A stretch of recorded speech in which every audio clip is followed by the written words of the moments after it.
The kingdom of Camelot stood bathed in moonlight.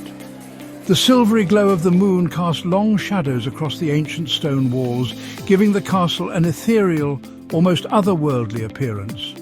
It was a night like no other, where the air was thick with the promise of change and the whispers of destiny.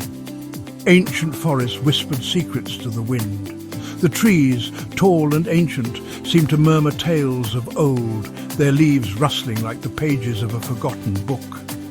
The mist that curled around their roots carried the scent of magic, a reminder of the power that lay hidden within the earth. Magic thrummed beneath the surface, waiting to be awakened. It was a force that had been dormant for centuries, lying in wait for the right moment, the right person to bring it to life.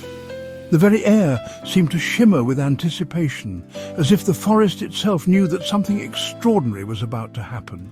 This was a time of both peace and uncertainty, ruled by the aging King 𝖲tu𝗈itéte. His reign had brought stability to the land, but the shadows of doubt and fear lingered at the edges of his court. The king, though wise and just, was growing old, and the question of succession weighed heavily on his mind. A prophecy lingered, whispered by druids and etched in the stars. It spoke of a time when a new king would rise, a king who would unite the land and bring forth a new era of prosperity.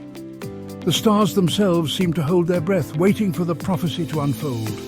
It spoke of a king, a dragon, and a destiny that would shape the fate of Albion. The prophecy was a beacon of hope for some, a harbinger of doom for others. It was a tale of power and sacrifice, of courage and destiny that had been passed down through generations. Arthur Pendragon knew nothing of prophecies. He was just a boy, unaware of the great destiny that awaited him. His days were filled with simple joys and the innocence of youth, far removed from the weighty matters of kings and kingdoms. He was a humble boy, raised beneath the watchful eyes of Sir Ector in a quiet corner of the kingdom. Sir Ector, a noble knight, had taken Arthur in as his own, teaching him the ways of chivalry and honour. The village where they lived was peaceful, a place where the troubles of the world seemed distant and unimportant. He dreamed of knighthood, of valour and adventure. Arthur's heart was filled with the tales of brave knights and heroic deeds, and he longed to prove himself worthy of such a legacy. His dreams were vivid and full of promise, painting a future where he would stand tall among the greatest warriors of the land. But destiny had other plans for Arthur. Plans that were far grander and more perilous than he could ever imagine. The threads of fate were already weaving a tapestry that would lead him down a path of unimaginable challenges and triumphs. Plans woven into his very blood. Arthur was of noble lineage, though he did not yet know it. His heritage was a secret kept from him, a truth that would one day be revealed and change the course of his life forever. Arthur trained with his brother Kay. They spent countless hours honing their skills, their wooden swords clashing in friendly combat. Each session brought them closer, not just as brothers, but as comrades in arms. They sparred with wooden swords under the open sky.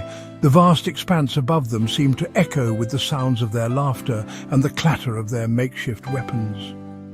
It was a time of learning and growth, of building the foundations of the warriors they would one day become. They chased wild horses across the windswept plains. The thrill of the chase, the wind in their hair, and the freedom of the open land filled their hearts with joy. These were the moments that defined their childhood, moments of pure, unbridled happiness. Arthur was quick and strong, but he possessed a hidden spark. A spark that set him apart from others, a spark that hinted at the greatness within him. It was a spark that would one day ignite and reveal the true power he held. A spark that would soon ignite into a roaring inferno. An inferno that would blaze a trail through history, leaving a legacy that would be remembered for generations to come. The time was approaching when Arthur would step into his destiny and embrace the power that lay dormant within him. Little did Arthur know, his life was about to change forever.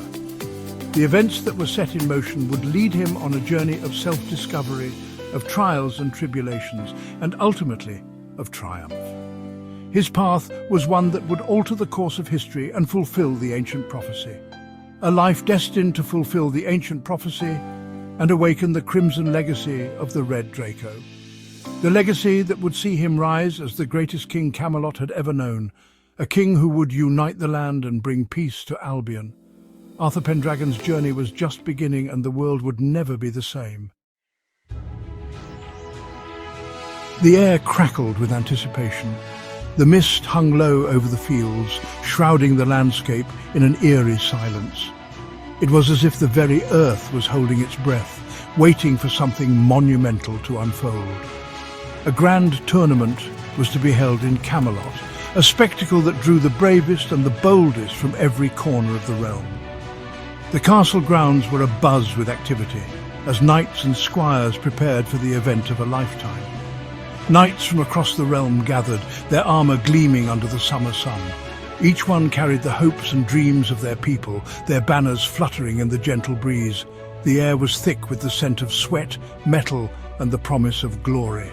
Among them stood Arthur, his heart pounding with excitement. His auburn hair caught the light, and his eyes shone with determination. Though he was but a squire, he felt a pull, a call that he could not ignore. He was but a squire, yet he yearned for the day he would prove his worth. Every swing of his sword, every drop of sweat, was a step closer to his destiny. He trained tirelessly, his spirit unyielding, his resolve as strong as the steel he wielded. The tournament reached its climax. The crowd's cheers echoed through the valley, a cacophony of excitement and anticipation. Knights clashed in fierce combat, each one striving for victory, for honor, for a place in history. The final challenge, to draw a sword from a stone, a seemingly impossible feat. The sword, embedded deep within the rock, shimmered with an otherworldly light, as if it held secrets of the ages. Many tried, their muscles straining, but the sword remained unyielding. Each attempt was met with failure, the stone refusing to relinquish its grip. The knights' faces twisted with effort, their pride wounded by the unmovable blade. Murmurs rippled through the crowd. Whispers of doubt and disbelief spread like wildfire. Could the prophecy have been wrong? Was there no one worthy of the sword's power? The prophecy, it seemed, would go unfulfilled.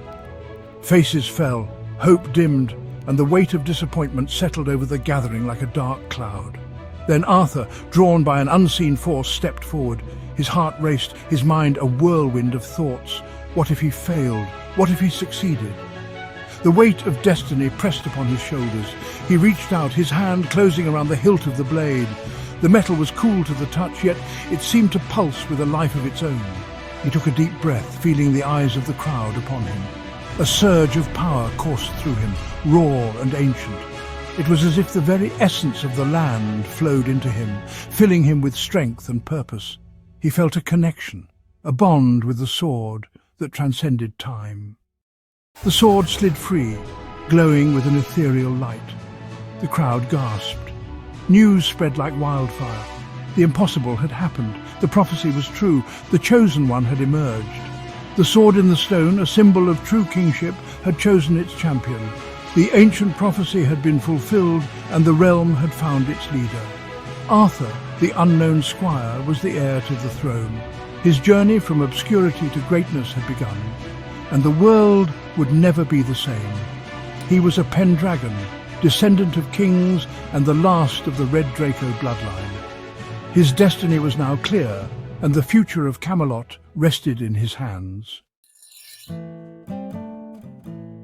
With the legendary sword Excalibur in hand, Arthur embraced his destiny. His transformation was swift, a metamorphosis that seemed almost magical. The once unassuming squire, who had lived a life of humility and service, was now stepping into a role that would demand every ounce of his courage and wisdom. The once humble squire now radiated an aura of power and authority. His presence commanded respect, and his actions inspired loyalty among his followers. Arthur's journey from obscurity to prominence was not just a personal triumph, but a beacon of hope for the entire kingdom. Yet Arthur understood that true kingship was not merely a birthright, it was a mantle that came with immense responsibilities and challenges. He spent countless hours in deep contemplation, pondering the weight of his duties and the future of his realm. It was a burden, a responsibility to be earned.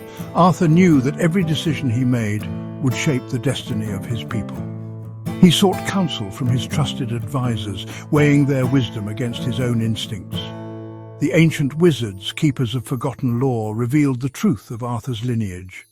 In the dimly lit library, surrounded by ancient scrolls and mystical artifacts, they unveiled secrets that had been hidden for generations. They spoke of the Red Draco, a bloodline blessed with immense magic and destined to rule Albion. This revelation added a new layer to Arthur's identity, connecting him to a legacy of power and mysticism. They also spoke of a quest that would test Arthur's resolve and determination, pushing him to the very limits of his endurance and bravery. A quest to recover 3 sacred artifacts scattered across the land long ago. These artifacts were not just symbols of power, but keys to uniting the kingdom and securing its future. The dragon's heart, a ruby said to hold the strength of 1,000 dragons. Its radiant glow was a testament to the immense power it contained, a power that could turn the tide of any battle. The scale of immortality, a shimmering scale granting its possessor unnatural longevity. This artifact promised not just extended life, but the wisdom and experience that came with it, a priceless asset for any ruler. And the breath of fire, a mystical artifact capable of unleashing dragon fire itself. This artifact was a symbol of destruction and rebirth, a reminder of the dual nature of power. Only with these artifacts could Arthur unite the kingdom and fulfill his destiny. They were the keys to a future where peace and prosperity could reign, a future that Arthur was determined to secure. The quest was fraught with peril. Arthur knew this. He understood that the path ahead would be filled with dangers and uncertainties, but his resolve was unwavering. He gathered his knights, brave and loyal souls, and prepared to face the unknown. These were men who had sworn their lives to his cause, and together they formed a brotherhood bound by honor and duty. Little did he know, a darkness was rising in the east, mirroring his own ascent to power. This darkness was not just a physical threat, but a manifestation of envy and ambition, forces that sought to undermine everything Arthur stood for. A darkness fueled by envy and ambition. As Arthur prepared to embark on his quest, he remained unaware of the sinister forces gathering against him, forces that would challenge his strength, his wisdom, and his very right to the throne. In the shadowed forests of Northumbria, Morgana Le Fay watched Arthur's rise with growing resentment. Arthur's half-sister, she too possessed the blood of the Red Draco. But where Arthur was noble and just, Morgana craved power. She desired the throne for herself. Morgana had learned to wield dark magic, twisting ancient rituals to serve her will. She gathered followers, whispers of rebellion spreading like a plague. She would claim the sacred artifacts for herself, twisting their power to her own dark designs. Arthur's quest became a race against time. He faced monstrous creatures, navigated treacherous landscapes, and outwitted cunning sorcerers. Each victory brought him closer to his goal, but also fanned the flames of Morgana's rage. The fate of Albion hung in the balance, teetering on the edge of a knife. Two forces, light and shadow, prepared for a final devastating clash. The Crimson legacy would be claimed, but at what cost? Arthur and his knights finally reached the ancient temple where the sacred artifacts are hidden. The air is thick with tension as they step into the grand hall, its walls adorned with ancient runes that glow faintly in the dim light. Their eyes fixate on the massive stone door at the far end, beyond which lies their ultimate prize. Suddenly, the ground trembles beneath their feet. From the shadows emerges the final guardian, a colossal dragon, scales glinting like molten metal, eyes burning with an ancient malevolent intelligence. The knights draw their swords, their faces steeled with resolve. The battle is fierce and unrelenting. The dragon's roars shake the very foundations of the temple, its fiery breath scorching the ground. But Arthur and his knights fight with unwavering courage and impeccable teamwork. They dodge, strike, and counter, each move a testament to their bond and training. At last, Arthur sees an opening. With a mighty leap, he plunges his sword into the dragon's heart. The beast lets out a final, earth-shattering roar before collapsing in a heap of smouldering scales. Breathing heavily, Arthur approaches the sacred artifacts, their aura pulsating with raw power. As he touches them, he feels the immense energy coursing through him, a surge of strength and wisdom unlike anything he has ever known. Yet in that moment of triumph, he understands the grave responsibility that comes with this power.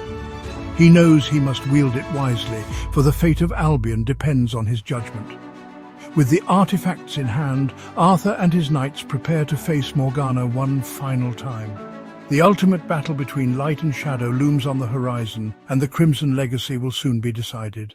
Arthur returns to Camelot with the sacred artifacts, their power resonating through the very air.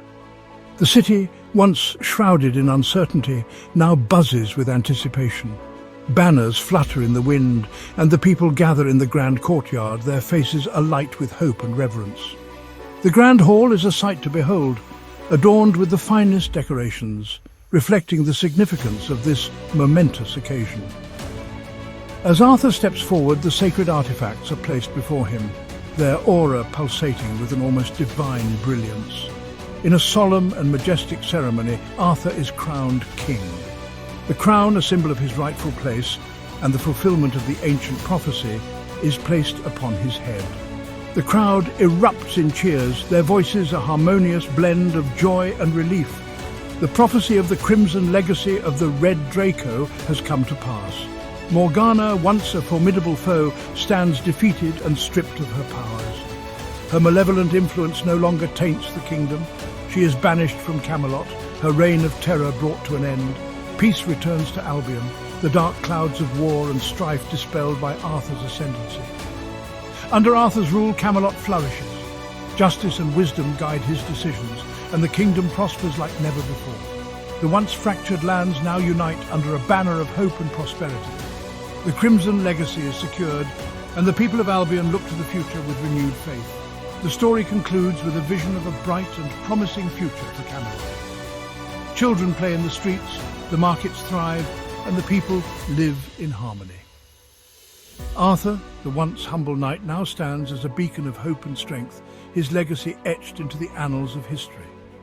The Crimson legacy of the Red Draco will be remembered for generations, a testament to the power of courage, unity, and destiny.